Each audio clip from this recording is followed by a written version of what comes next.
Bonjour. Makonsi big Indigenous cars na many totem, me si ping tunche.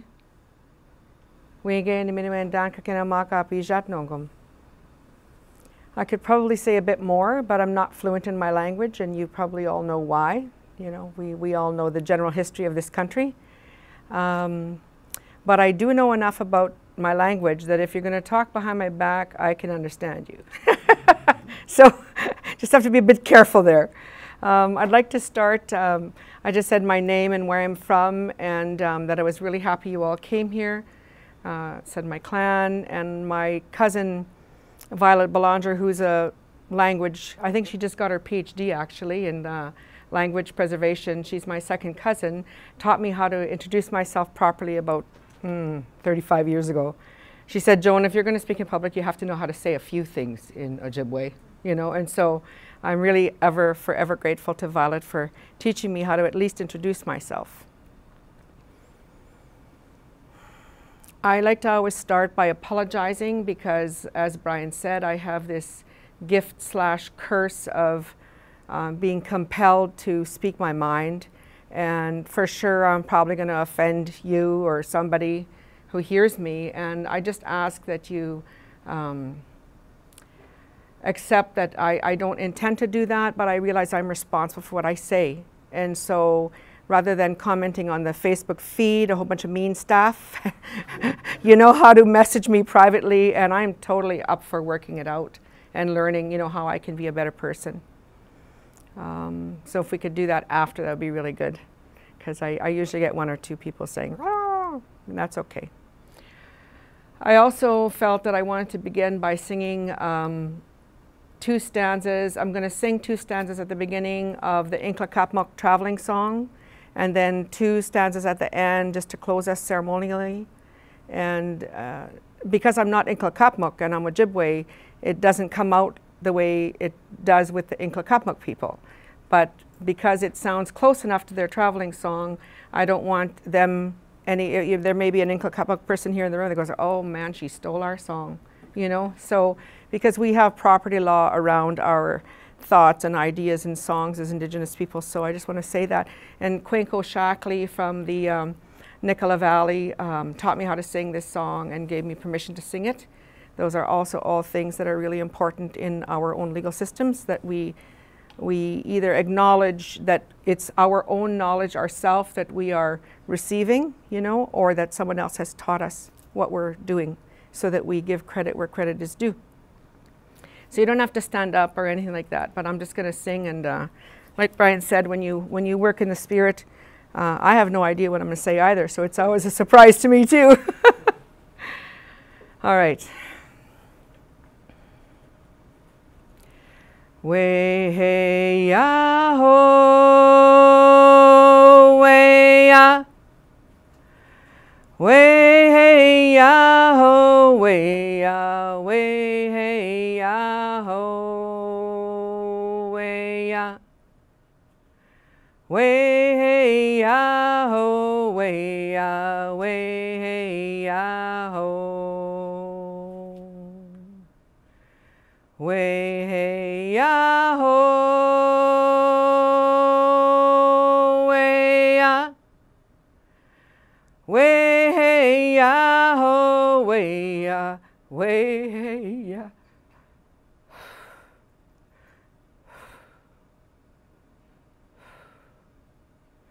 So much energy.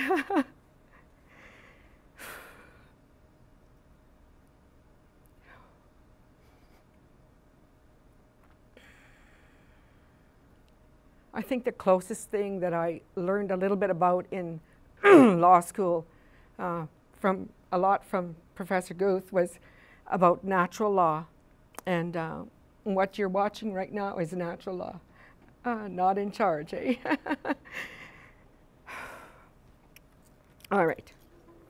So the next thing I'd like to do is acknowledge my husband, What's it? So he's here for 26 years. He's been my partner, and those of you who know me know he's a very patient man because being married to me for 26 years is no easy feat.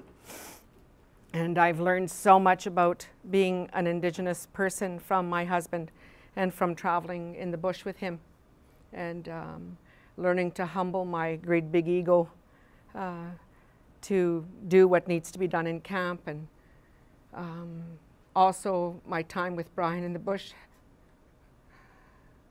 has brought me really close to God, because those of you who are hunters that may be watching, or gatherers, when you're out there on the land, you know, and you're tired and you're cold, the only thing that gets you through is your relationship with your higher power, you know. And hunting and gathering is a very sacred activity, and I hope the spirits get me to talk about that while we're doing this. I also want to acknowledge Professor Guth, who's in the back, and I was so happy to see you walk in because he was at UBC Law School when I was there from 88 to 91, and I did my directed research with Professor Guth and wrote 2 massive pieces of paper that he had an awful red pen, and he was always like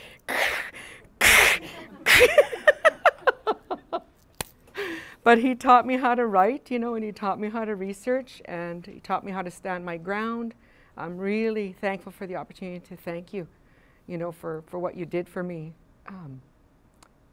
It felt heartless at the time, but in retrospect, I realize it was from a really good place, because I'm a very good writer, and I'm well able to document and articulate what it is that I'm feeling, and you played a big part in that.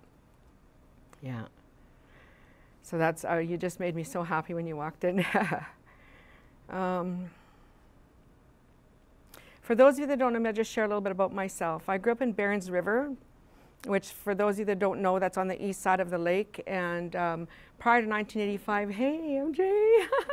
Prior to 1985, and Bill C-31, the community was on both sides of the river. So I grew up in Barons River before hydro, before mainline hydro, before telephones, and before TV.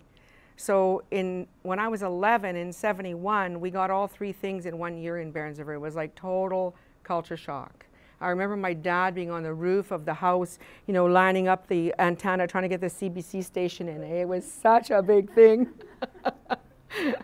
And then we got mainline hydro and telephones. Like before that, it was those crank things, you know.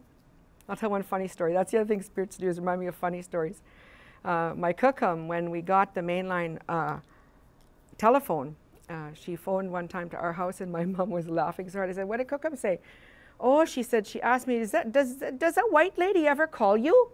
So my mom was like, "Okay, could you like be a little bit more specific?" And her mom was like, "Well, when I phone, you know, whoever she was phoning, all of a sudden this white lady comes on. She starts talking to me. I don't know. She just makes me mad. I hang up."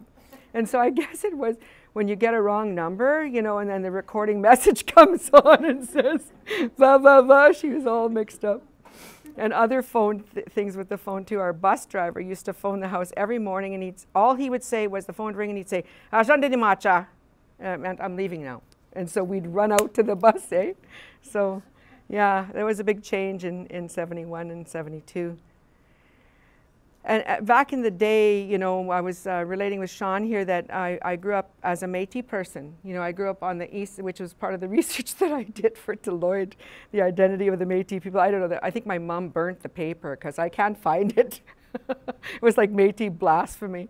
So, you know, we grew up on the Métis side of the river, and in Ojibwe, in Soto, we say Osaka Motogo, and that means those are the ones that left. So imagine, you know, the people at the time thought that the people on the other side of the river had left. But really what had happened was the Canadian state had disenfranchised them and forced them out of the community, you know, into a different part. So you'd have divided families. A lot of conflict still exists today that has been caused, you know, by the Canadian state and the legalized racism in this country. You know, so those old wounds are still healing, and you know, people don't really talk about that too much, but it's a big problem, You know, I'll just segue here to day schools, for example. I mean, I started that litigation in 2009, and the Duck Bay, Camperville, Pine Creek example, where Pine Creek, the people went to the residential school, and then Duck Bay and Camperville, they had the Métis schools, you know. And so I was talking with Billy Joe Delaron one time, and I said to him, you know, because most of those people in Camperville and Duck Bay have now become registered Indian, and it's very complicated. It's a big mess. And so I said to Billy Joe one time, so what you know, what are you saying, Joan? And he said, you know what, I'll tell you, Joan. He said, more people I love. Bonjour. So he said, well, I'll tell you this much. He said, a tomcat hunts about 20 miles from the barn. And I was like, whoa, because at first I didn't really get what he was saying. But then as I proceeded with the work on the day school, I started to hear the stories from people in Duck Bay and Camperville about how the sexual abusers that were at the Pine Creek Residential School, when the kids from those two Métis schools would go over there to play hockey. Well, anybody who's been sexually abused, I don't mean to traumatize anybody, but it can happen to you in minutes, you know. And so lots of stuff happened in amongst the communities. So it's very, it's a big mess that was created by the Canadian state. So I think this is a good place for me to wish this was gone, because I want to draw a thing on the, so does anybody here know how to get rid of that? Okay, thank you. And I need something to drink. So I'll just finish telling a bit about myself in Barons River. So I'm the daughter of a, my mom is from Barons River. Her mom was from Saskatchewan, from Cowessess. And my dad was born in Little Grand Rapids, which is inland on the Barons River, 52 portages. And my dad was born to a Lebanese fur trader and an English woman. And so my grandma on my dad's side was from England. She immigrated when she was about 4 or 5. And she used to tell this story about how, and this is how oral history works. I tell my kids, when they were little, they say, you already told me that, Mom. I'm like, don't interrupt me. I'm going to tell you 100 million times. That way you're going to tell your kids and they're going to tell their kids. That's how it works. You don't say, you already told me that, Mom. Somebody else might do that, but we don't do that. So my grandma used to tell me this story. So oral history is in all families, communities, whatever she'd say. I was 16 and we were living in Brandon, Manitoba. And I went to a movie for the first time with a boy without an escort. So it's like late 1800s or whatever, early 1900s. And she said, my mom came right into the theater and dragged me out of the theater, and I was so embarrassed.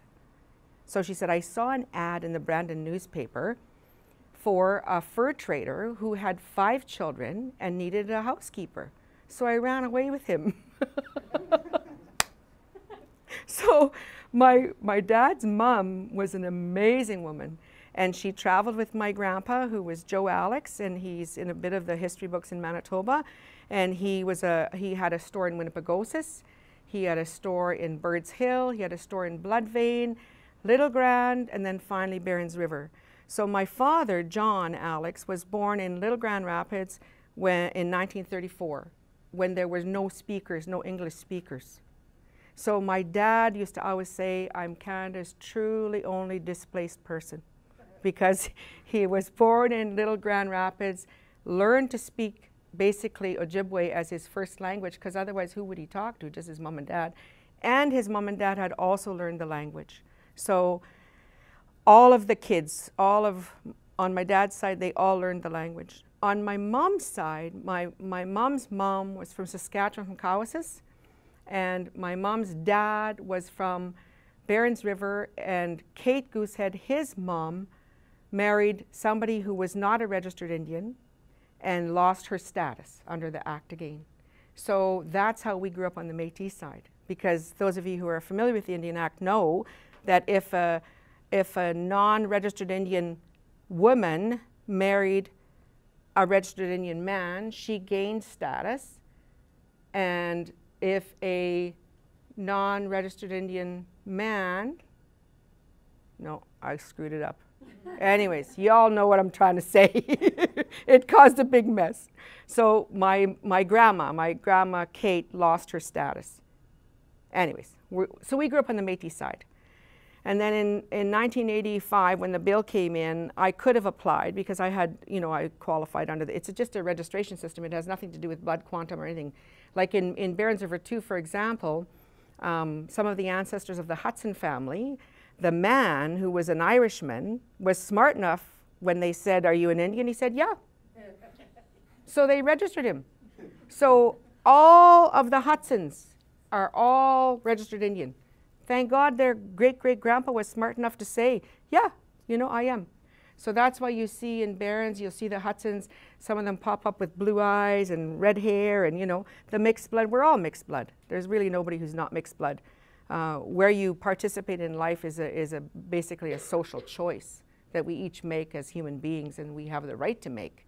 And so I'm just going to do, I thought, what would I do? And I have a big bee in my bonnet about the word unceded.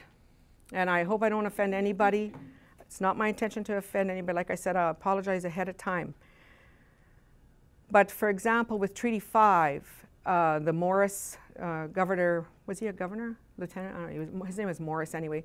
And they showed up in a York boat in Barons River on September, I think it was September 19th or 20th, 1876, with the treaty already drafted. Everything was all written, and said, okay, sign here, kind of thing. And so if you look at the original treaty documents, you'll see people drew their signatures with their clans, and then the other, so they were in and out of Barons River in one day and just took most of Manitoba, just like that. And so I kind of don't think that's a good deal. So I kind of got issues about that still. So the thing with ceded is, the oral histories around that word, like my own internalized self-hate, cultural self-hate, when I first heard the oral history around that word, I thought, yeah, right, that's like something convenient people made up today. But it's not, People thought when they were using the word seeded that it was like about farming, because people were farming all over the place, that they were just seeding. So they didn't really understand that it meant, in fact, this is my opinion, with being with you in the bush, I understand that there's no way that when you are so connected to your land that you could ever separate yourself from it. There's no way. And in fact, I don't think anybody in Germany or France or Spain or any of the other countries is going to say, actually, we're good now. You can have it. Which human beings do you know would ever say that? Nobody. Nobody would say that. So first of all, it's not in our internal in our Indigenous law. It's the idea that you can separate yourself from your land is something that those of you who are law students will learn about in property law, that somehow people are separated from their land. That's not our idea, The other thing, my dad is coming to me now again because he was so fluent in the language. When I was in law school, I used to phone him up and say, I'm learning about this now. And he said, don't let the white people ever tell you that it's not your land, Scruff. And I'd say, what do you mean, Dad? And he'd say, "Kitipentan, kitipentan siya." And that means you own it, He said, the only thing that you don't own is something that's not alive, And the land is alive, and you're in a relationship with it. And so it's yours. And then he used to tell me this story. See how random this is? He said, tell me this story. In Little Grand Rapids, he said, and I'd say, and what do you mean, Dad? How do you know that? And he said, because people would die and fight for their land. He said, one time when I was a little boy, I was about 7. He said there was a big fight among the men about who was trapping and hunting where. And then he said about 25, 30 men went in the bush. And everybody sort of, forgot about them. They were gone, I don't know how long. And they came back and they brought 8 bodies, he said. There were 8 bodies, and they were all wrapped up in canvas tarps. And he said they put them on the dock because the white people were in the community, and the RCMP were called and flew in, and nobody would talk. But he said after that, there was no more fighting about who was hunting where. So he said, your people used to fight and defend their land. Don't ever think that that's not your land. Don't ever let anybody do any of that romantic stuff about, oh, I don't own my land. No, it's your land. And I really learned that, from Bryan too, being out there. When there's, some of you law students may, the duty to consult and accommodate started with the Tack River Tlingit First Nation decision, heading all the way up to the Supreme Court of Canada. And it stands for the principle that it's the government that owes us the duty to consult, not the companies. But yet that's still, and the Haida case was joined as well, and I may have the legal interpretation wrong because I don't really care anyway, but whatever. It has to do with that it's our land, And I remember Bryan being at a meeting. I first got with him, and then there was about 200 people in the room, and they were trying to build a road, and he was the only one saying no. Everybody else was like, yeah, we need jobs, we got to work, I don't want to be on welfare anymore, which you can't blame people for not wanting to be on welfare. And he said, no, we're not doing this. That gold is not going to go anywhere. It's going to always be there. And so at the end of the meeting, Bryan said, he's got real crooked fingers. He stood up and he pointed at that company guy. He said, you go ahead. He said, you try to build a road in my country. He said, I have a 30-06. It still makes me cry. It scares me. He said, I have a 30-06 and I will go in my mountains and you will never find me. I thought, who did I marry? Oh my God. Psycho, was what I thought, because I didn't have that strong of a relationship with my land. I had a relationship with my land where I would get in my truck and I would drive, and it's a nice sunset today, and whatever, eh? I didn't spend much time out in the bush until we got married. And now that I've been out there, I don't know if I would be brave enough to die for my land. But I'd be there cooking anyway. It's a tough thing. So when I work in the communities, because the other part that causes me so much pain is most of our people don't understand why things are the way they are. They don't get why it is the way it is. They think there's something wrong with them because they're addicted to crack or meth, or they're drunk, or they're fighting.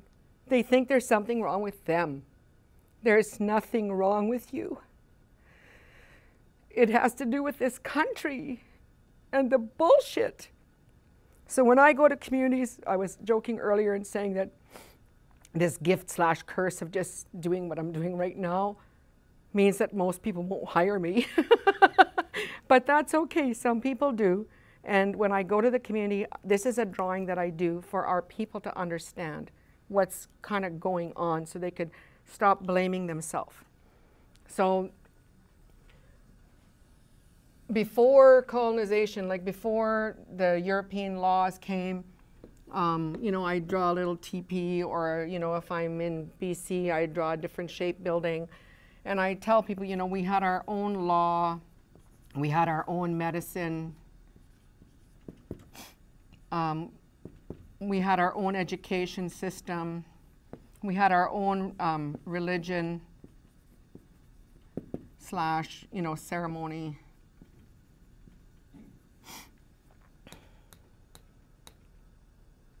Lawyer, doctor, teacher, and we had our own leadership. Like clan systems. And of course we had our own language, but last but not least. So we had all these things before because every society has them. There's no human beings in the world that don't have their own. Trees don't, or maybe they do, we just don't get it. But that this is evidence that we are human. We had all our own ways of doing stuff. And then I borrowed this from Leroy Little Bear.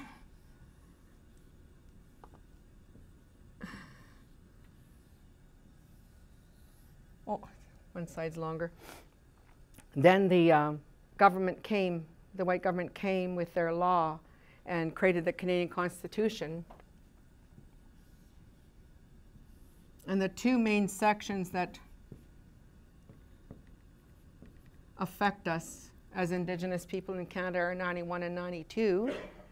And so what happened, though, was the treaty came. So this was their vehicle of acquiring land, either by agreement or force. the treaty document is what justifies the creation of the Canadian state. And it really bothers me. Whoever's listening out there, stop saying ceded. It's all unceded. I do not believe that in Barons River, when they rolled in on the York boards in one day, that people understood that they were giving up their rights forever by drawing their clan symbol on that treaty document. They thought, the oral history tells us that they thought they were making an agreement to live in peace together, you know, to benefit mutually together. Because we're very kind, like, you know, if we're not trying to kill you because we're mad, we're very kind. You know, we want to share, and it's like a fundamental thing of who we are that we have to share. Because another concept, legal concept that I learned about is onchine. Those of you who are Ojibwe speakers will know what that means. Ba'ataka onchine, an elder will tell you. It's watch out, and the secular meaning of that word is you'll curse yourself. You know, it's like our idea of karma. You know, like whatever you're doing is going to come back on you. And so you have to be really careful what you do, and apologize lots if you're the kind of person that I am where you offend people, because I'm not trying to curse myself. I'm just expressing who I am. So that was their idea of, and so the treaty came, and then we, according to all the cases that are argued and taught in these law schools, we surrendered. That's the other word, was that we surrendered.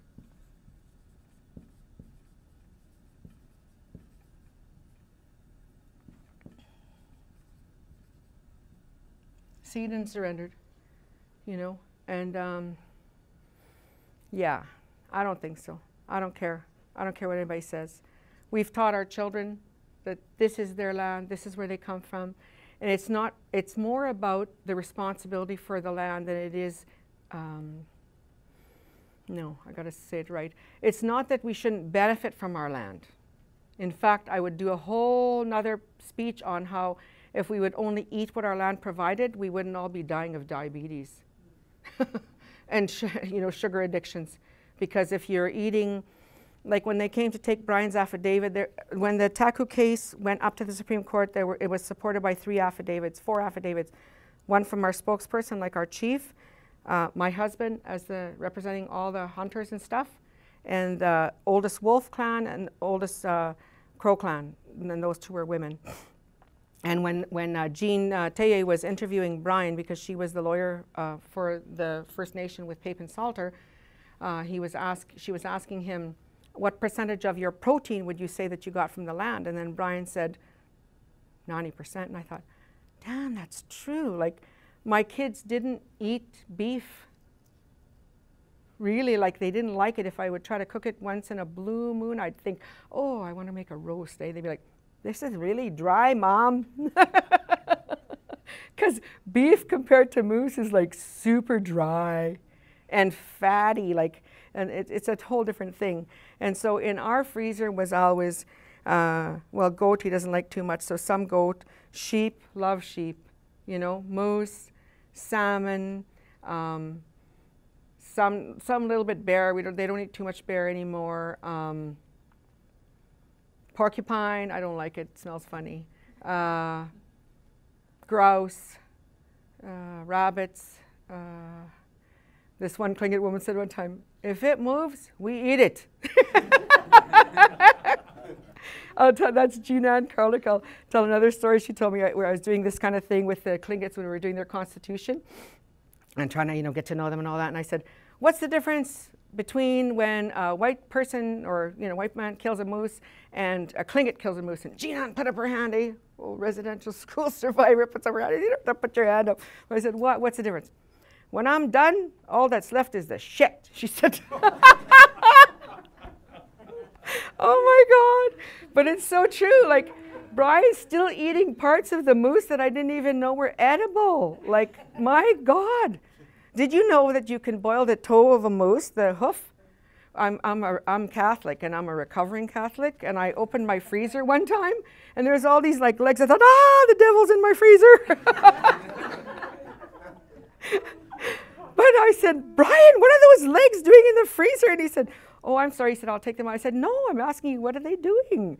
He said, I'm going to boil them, watch. And so We made fire outside and boiled them. Oh, hours. We had to keep the fire going. Boil, boil, boil. Then he took his knife off his pants and he cut around the toenail part. Then he just turned the knife and it went like that, and then it fell off.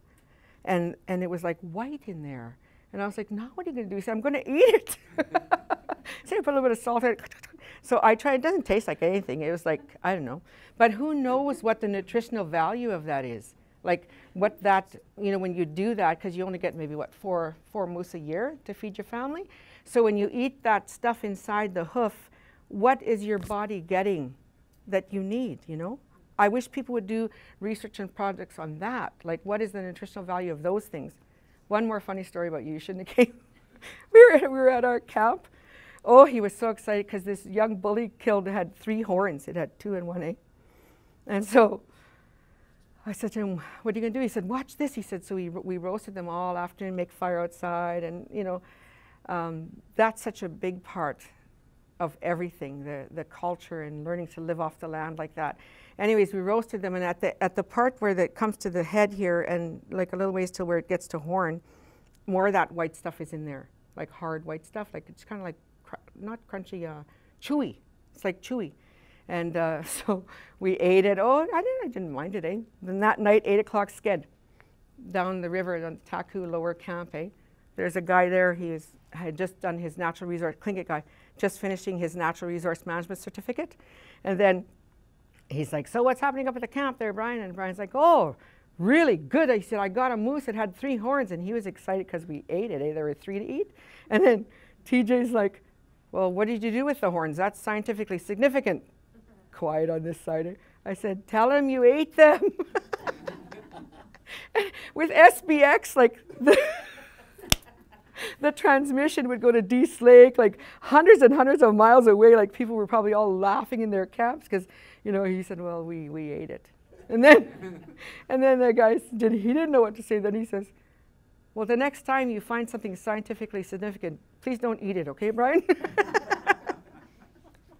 But it's so important to know the value of our land and our relationship with our land. And so this whole process is what took us away from our land, because this basically got outlawed. You know, some lawyer in here or law student might correct me and say, well, I think it was 1951. Until 1951, it was against the law for more than 3 registered Indians to gather without the Indian Aid's permission. It's living memory in Brian's community that you couldn't leave the reserve without Indian agent permission. Like the Indian agent would stop people and say, get back to the reserve. You know, I met a, well, I lived with him for many years, an elder over there that told me so many stories of signs in Hazelton, British Columbia, when he was working, you know, with a mining company, and his friend, he couldn't read and write, and then his boss like said, just wait here, Jackie. And then he said, I was in the truck, and he said, I saw this sign on the wall, and he said, when my friend came back, he said, I asked him, what does that say? He said, it says no Indians allowed. And so people in Canada like to think that this is a wonderful place, and it is. If you just do everything their way, then it's a nice place. And so as an Indigenous lawyer, I have resisted that, and it has affected my career, but that's okay. You know, I know who I am. So this whole thing was replaced by, this is the federal and the provincial, for those of you who don't know. And when I'm working with elders, and so I said, this is the say-so. This is who has the say-so, you know? And so I tell people they took, if you take 12 is DFO, I think, Department of Fisheries and Oceans. 24 is, this is all it says, Indians and lands reserved for Indians. That's all it says. 1, 2, 3, 4, 5, 6 words. Changed everything for us. So I tell people they took us and put us here, and they took our land and put it over here. So our land is over here. Education is over here. Some medical is over here. So all these other things are over here. So through this one here and this one here, the schools were built, residential and day schools, and Métis schools.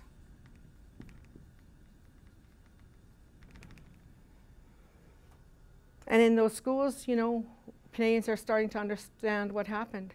You know, there are residential school survivors in this room right now. And I'm still in the process of unlearning, well, discovering and then unlearning how I've been affected by this process. And it's very painful. It's a very painful process to go through, you know, to realize that, yeah, it's very painful. So this whole thing is what I describe as legislated racism. Because one time, Joan Jack, who I went to law school with, that's how I ended up married to Bryan. She was very big in politics. And, you know, during Oka, it was, somebody said, I don't know who it was, said it was like just over 30 years ago Oka happened. And yeah, and so during Oka, I remember that scene where those two, the Mohawk and the army guy are right like this, and then that woman comes driving out in that four-wheeler, and she's got long black hair and pink socks, and she comes to the Mohawk, get away, get away. That was Jenny. And so when they called for, when Oka called on the fax machines from the AFN, probably, it went out all over Canada that if you wanted to send warriors to go behind the lines, you could. And the Tlingit, they still operate by their clan system. The Wolf and the Crow clans met, and the elders said, we won't send any men because they'll get killed. We'll send women. And so Jenny and Lucille Jack were behind the lines for 78 days. And Lucille did things like cook and help people with laundry and all that kind of stuff. And then Jenny handled, because we were in law school, and Jenny handled like the media and drafting stuff and all that kind of thing. Anyways, why the heck was I talking about Jenny? I don't know. She just joined us, I guess. So, go ahead. Women defending the land. Yeah, they were defending the land, but I can't, anyway, it'll come back if it's supposed to. So I was just saying that this is the process that we are living with, and then in 1982, I think it was, the Canadian Constitution, there's more sections obviously, but these are the ones that are most affect us as Indigenous people. In 1982, the Charter,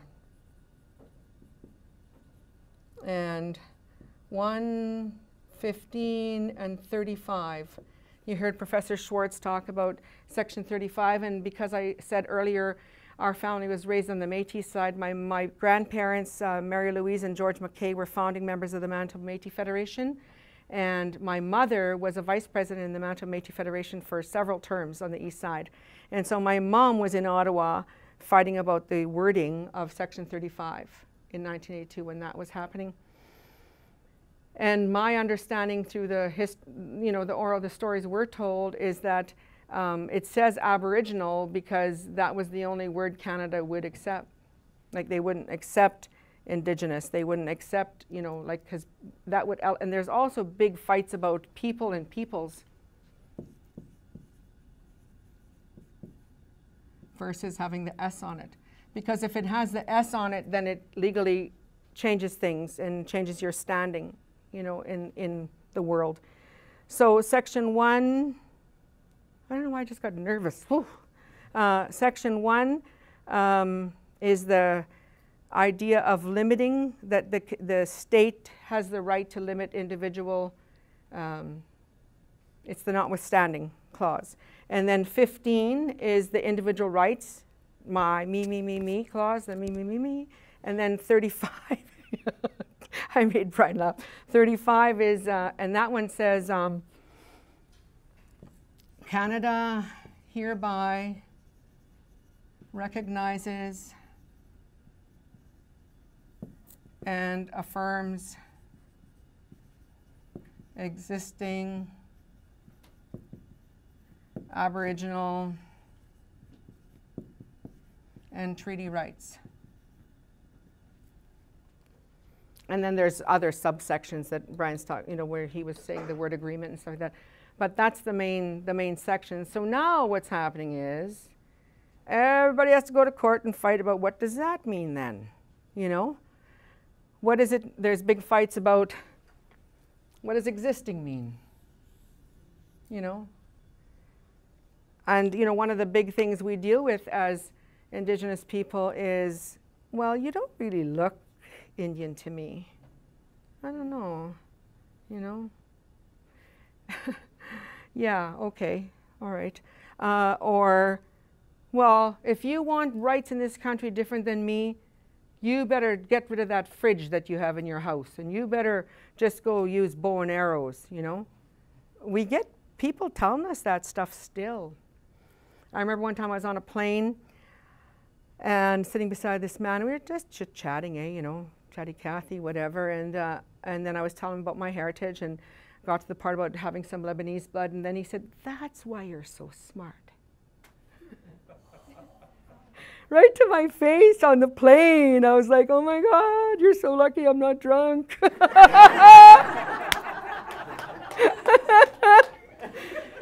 So,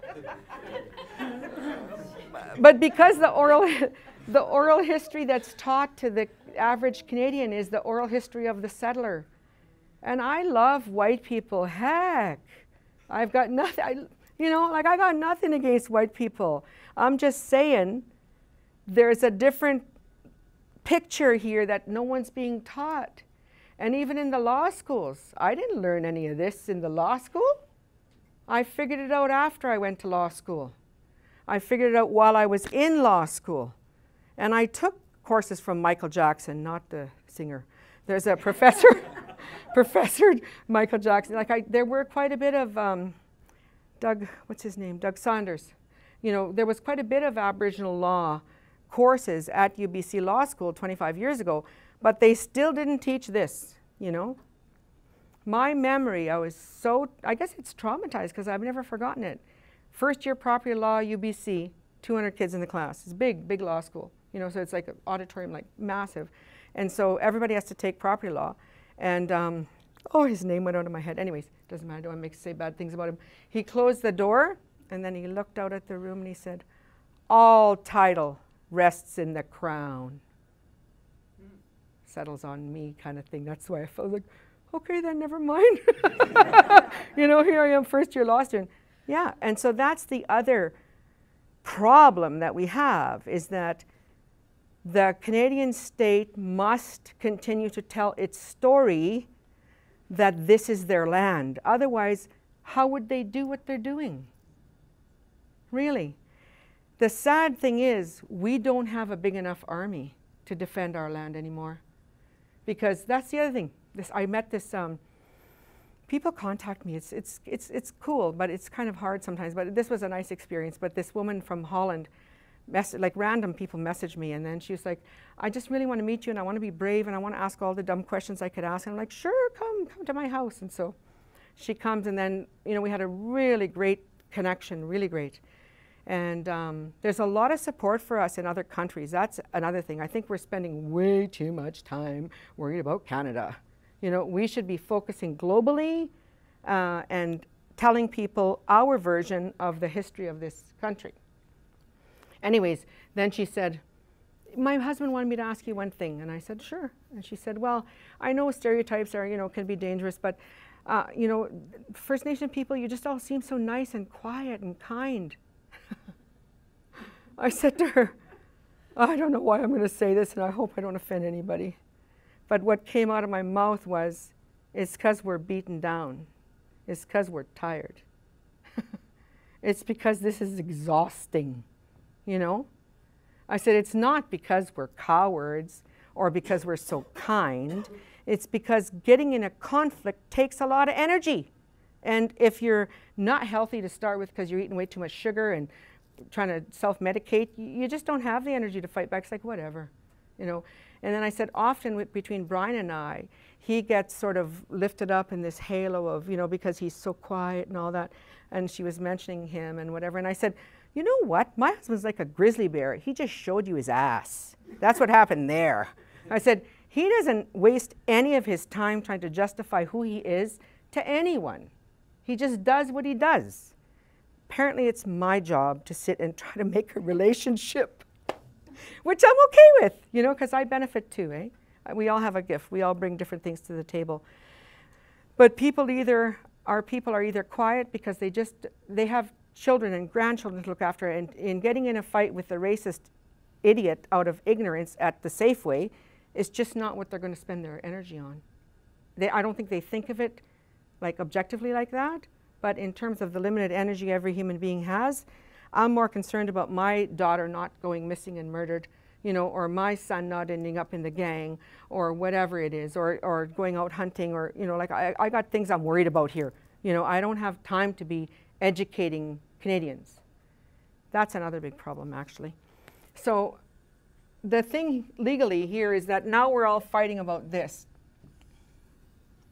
And so, and I just want to make sure that I don't apologize. I don't want to offend any of the Wet'suwet'en people that are out there, or I don't even know anything about the specific details.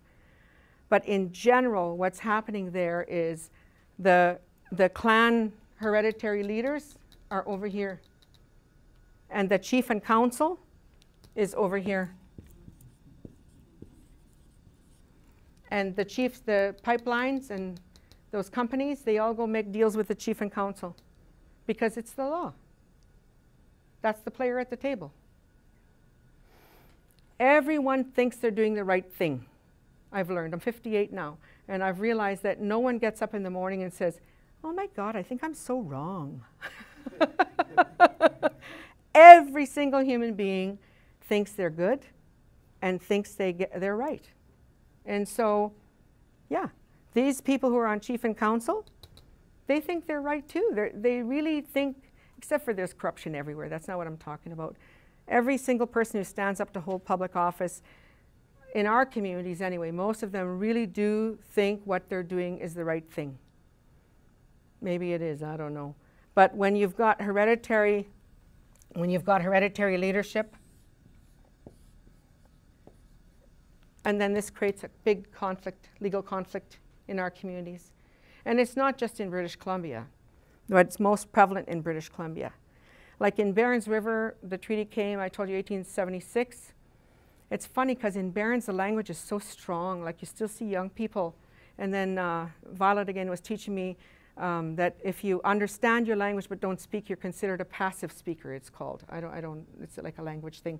And so I'm what's considered a passive speaker because I can say, you know, "Kinundeskate," like, are you hungry? You know, I can say general, like, things about the weather or whatever, but I can't get philosophical. But I've learned to understand the philosophical concepts by asking the right questions. And so in Barons, I didn't know about the clan system. The churches, oh, I forgot to draw the church in. See, that's the recovering Catholic in me. So the church and the state made these schools, and that's how it happened. So I grew up in Barons not knowing my clan. You know, I know the word, "Gitotem," and "totem" means, I've learned by asking fluent speakers, lots of them, "Gitotem" is what's your purpose in life? Like, what are you doing with your life? You know? And it's similar to the word, like, if you're going to do something, you know, it's similar to that word. And that's what our governance system originally was, about the protection of the community, just like every governance system. It's about the protection of the community as a whole. And so I didn't grow up knowing my clan. No, I didn't know anything about it. And it was only through Tobasanekwete Ban, he's gone now. I met, his English name was Peter Kelly, Diane's dad, Diane Kelly's dad. You mentioned her earlier. He was a big leader, and Fred is still there. And I saw him swing a whole room at the AFN, Peter. He stood up, and he was the only one, there was like 500 people, just calmly spoke against something, and then slowly different people said, "Well, I'm actually thinking that too. And I'm actually thinking that too." And then boom, the whole thing went the other way. And I thought, wow, I want to meet that guy. So I followed him, little Miss Keener, it was like 1992. I followed him and I said, can I talk to you? Can I talk to you? And he's like, some little fly bugging him, and he said, can you wait? And I said, yeah, I got nowhere to go. So I sat outside the Chiefs of Ontario caucus for like 5 hours. I was just sitting there, I went and got food, came back, waiting. And I came, and then he came out and he said, you can wait. And I said, yeah, I was waiting for you. And so we went for something to eat, and I'm, you know how I am already, I just blah, blah, blah, blah. And then he's like, I know why you came. He said, I have your pipe. And so that's what I brought today. I brought that with me. And it took a while, you know, it was a couple of years before I got the pipe. And then when he gave me my pipe, he called for other pipes to come. And the Treaty 3 pipe came, and 2 other pipes came. And when Fred walked in, Kijipawase is his name. That's a bear, a circling bear.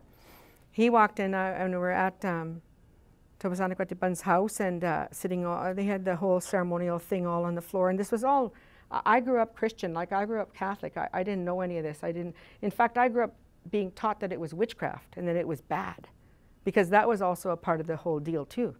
You separate people from their own religion and ceremony and tell them that it's evil and bad, and they get brainwashed, and that's just the way it is. So anyways, he walked in, and then he saw me sitting there, and he said, oh, I have your name.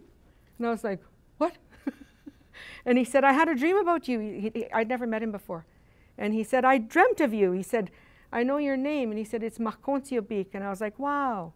And so like that's their one way to get your name, is somebody dreams of you. Or you can give tobacco and somebody will gift you a name. It's a whole different world. It's a whole different way of relating in the world. Brian asked me to help him get some signatures. They'll probably be coming today. No, just kidding. So when I'm in the community, I explain this to people in a general way. And of course, any black letter law lawyer could kick the shit out of me and say, this is just all, you know, you made a mistake here and you made a mistake there. But I think generally, you know, it's a pretty decent overview of what happened.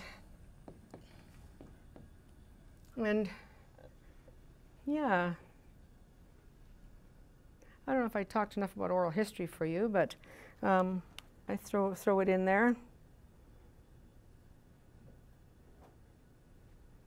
All right, I think we should take a break, and then maybe we have some questions. All right. Thanks.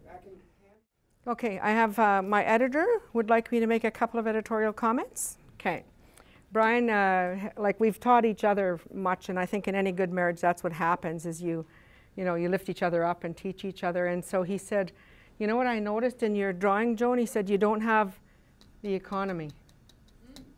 And he said, we had an economy and we have an economy. And he's right, so I apologize for that. You know, we really, yeah, that's a whole big other thing. And the case law has come down saying that we don't have an economic right, you know, to the fish, for example, in British Columbia. That decision out of there was, yeah, anyway, whatever, it's a big long thing. And the other thing he wanted me to mention was the deliberate spreading of the diseases, and particularly the smallpox, and because the things seem to happen slower in the very, very northwest, because Brian's father was the one who went out onto the land and collected the deceased bodies and brought them back from one of the smallpox waves of smallpox that went through the people up there. So he just wanted me to make sure I mentioned that there was a deliberate dissemination of disease amongst our people, and as a part of the whole deal. Thanks. So there's questions now, I think. Go ahead. Yeah, my name is Dr. Merle Ballard, and I graduated from the Natural Justice Institute. I just want to make a comment regarding you crying one time when I made a presentation. One of the elders told me that when a woman starts crying, an Indigenous woman, that means that the land is in trouble. Oh my. Because I cry a lot when I do my presentations, when I talk about my land too. So for those of you that don't know Merle, she's Dr. Ballard. You just turn the camera on so people can see who she is. You're doing good. So Merle is Dr. Ballard, one of her fans. She's the only PhD, Natural Resource Management PhD, Indigenous woman also. So I'm very proud of her. And she's from Lake St. Martin, where her people have been deliberately flooded so that people in Winnipeg aren't flooded.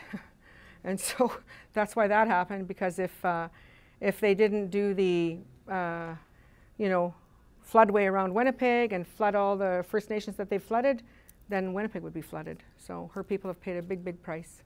And she did her PhD on that. Rami, do you want to say? Yeah. Okay, I work for the Manitoba First Nations Education Resource Center. And this is my colleague who came to listen to you. Mm-hmm. My job is the First Nations Studies content writer. So my job is to make sure that courses that are taught in our schools that contain First Nations content and have a First Nations perspective. And the job is very daunting because it's virtually non-existent. So when I was sitting here thinking about you and thinking about the reserve system, we all know that's a deliberate system to keep people misinformed. And the province still controls the curriculum that is being taught within the First Nation schools. And it's being taught from a Western perspective, and the truth is not being told. And what you show there, we need to take back that into the schools, and that's what we're going to do. Right on. Yay. Way to go, Merle. It's awesome. All right. So do you mind if I just facilitate a few questions, or Absolutely. did you want to do that? Why Okay. don't you just make one quick comment about your scheme here, Joan. If this was 10 or 15 years ago and you took a course in Indigenous law, it would be about the law of the mainstream legal system vis-a-vis Indigenous people. It would not be the internal legal system of an Indigenous people.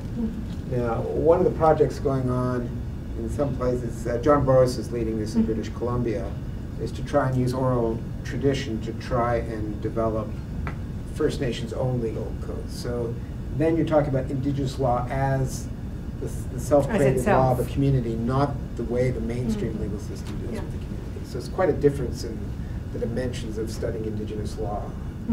As I say, in law school, typically what you would be taught is how the mainstream Well, it would be system, this. It would be 35. 35, 91, Yeah, 92, yeah, 91, 92, yeah. Were there any other comments or questions? Yeah, I just have a really short question. You basically distinguished at one point the sort of system of hereditary leadership and the system of chiefs and councils, and how sometimes larger corporations might sort of go behind the backs of First Nations or Indigenous people by speaking directly to the chiefs and whatnot. I was just wondering if you could talk a little bit more about that, because I didn't know anything about that. It's very interesting. Sure. I'll just like a short, that's a massive big question you asked. And like I said, I'm not trying to offend anybody in BC and the First Nations over there, but one of the things I found so interesting about marrying into my husband's people is that everyone there knows their clan.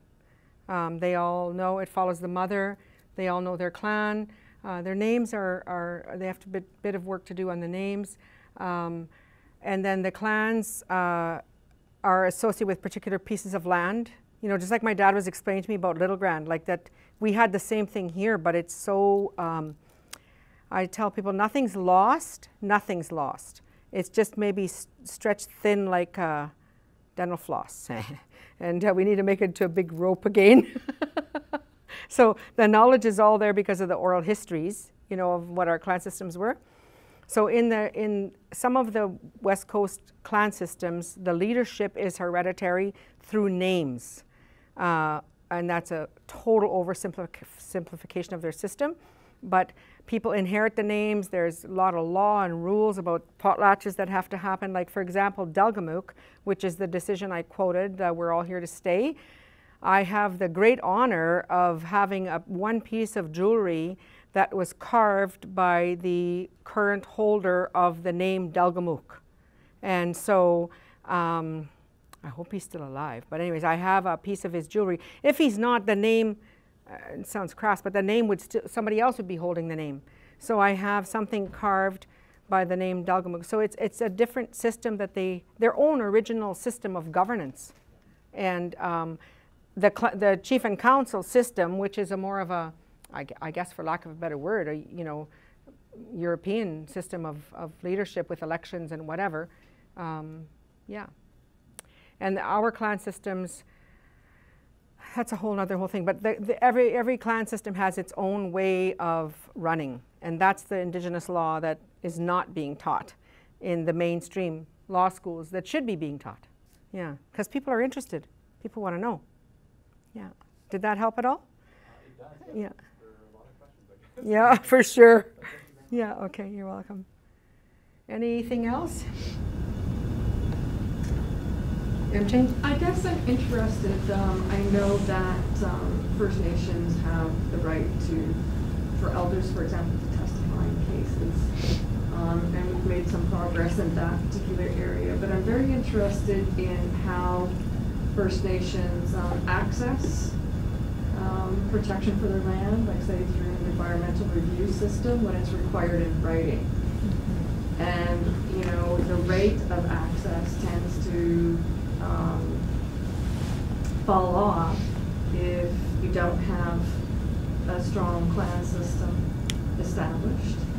And if that oral tradition has not been established within the community to intersect with the broader community that has everything from title to land, you know, the everyday kind of legal systems.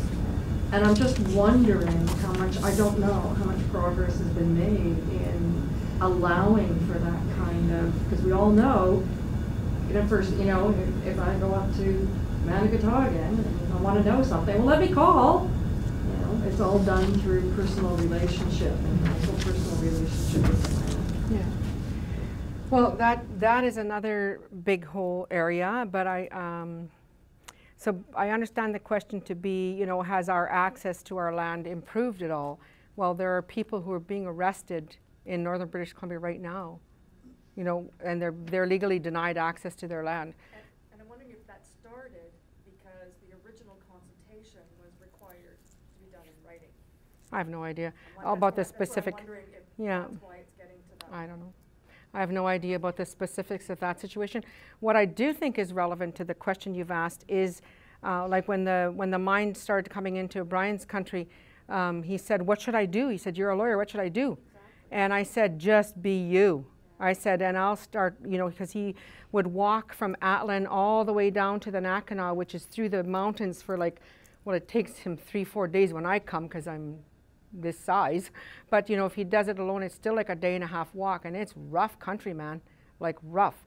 But I said, that's what you have to do is you have to be out there, because the whole common law is based on the idea of use it or lose it. Yep. And so that's the horrible thing about it. And so there's case law now that I'm sure Professor Schwartz could quote that where we've made some progress. But I think what's happening is that the courts have made progress, you know, in terms of the wins, and the lawyers that we've hired have made, you know, some wins for us. But then the policy and the politicians don't implement the law. Exactly. You know, they implement the law when it's in their favor, but when it's in our favor, they don't implement the law. Somehow they also forget to read or something, I don't know. And so I think the best thing that we can do as Indigenous people is get out in the bush, learn to cook moose nose again, you know? I mean, feed it to somebody who likes it, even if you don't want to eat it. You got to get out there. You got to be on the land. You know, you got to use the land. You got to get out there, because you'll learn so much other things too. And if we're in the way, you know, when the crackers come or whatever comes, then, you know, it's like, hey, no, you know? So, yeah. Any other questions or comments? I'm kind of looking at our former Grand Chief there, wishing he'd make a comment. Well, I'm just happy to listen, Joan, and I see a lot of your kindness coming through in the way you present. And, you know, to me, that's a reflection of, you know, your commitment to the people and your commitment to be kind and the things you've been through, you and Brian together. So So it really, you know, resonates with me, you know, more than just at an intellectual level, but at a spiritual one, you know. And I see the, you know, the issue of Canada's Constitution and its creation of Indians and lands reserved for Indians under Section 9124, and I've also done my own, you know, I graduated from law school too many years ago, and, you know, came to that question as to whether or not I was going to be pledging my allegiance to the Queen or not, and I never got that far with it.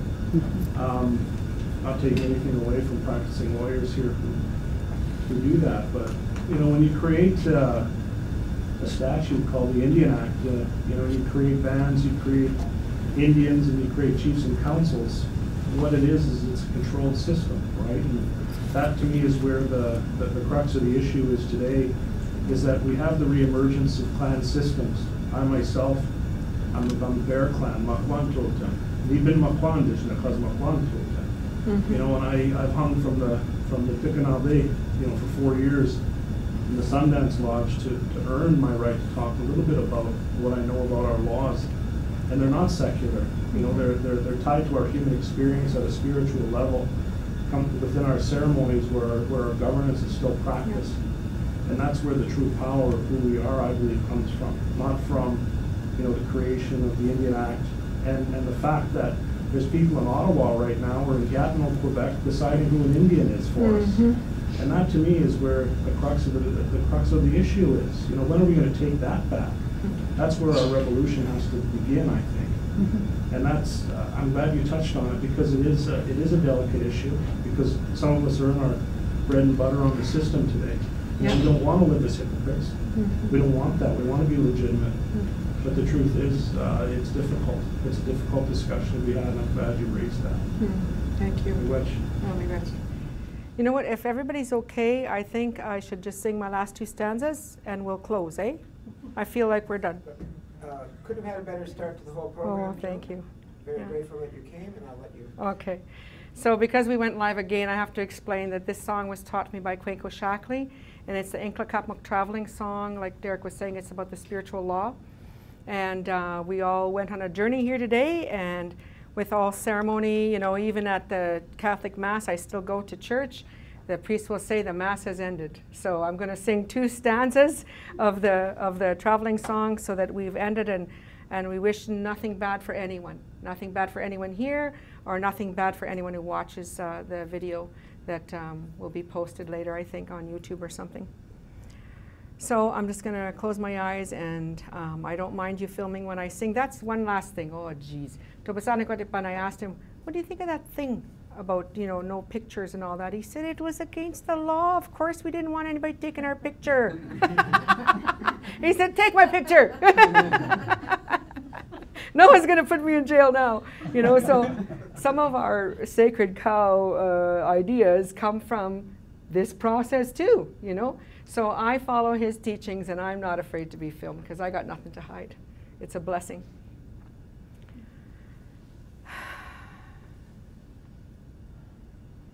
Way hey ya ho,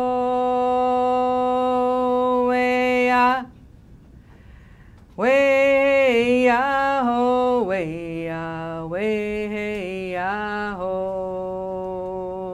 way ya, way hey ya ho, way ya, way hey ya ho, way hey ya ho, way ya, way hey ya ho, way ya, way hey ya ho, way ya, way hey ya ho, way ya, way hey ya ho. Oh my gosh. Ho ho.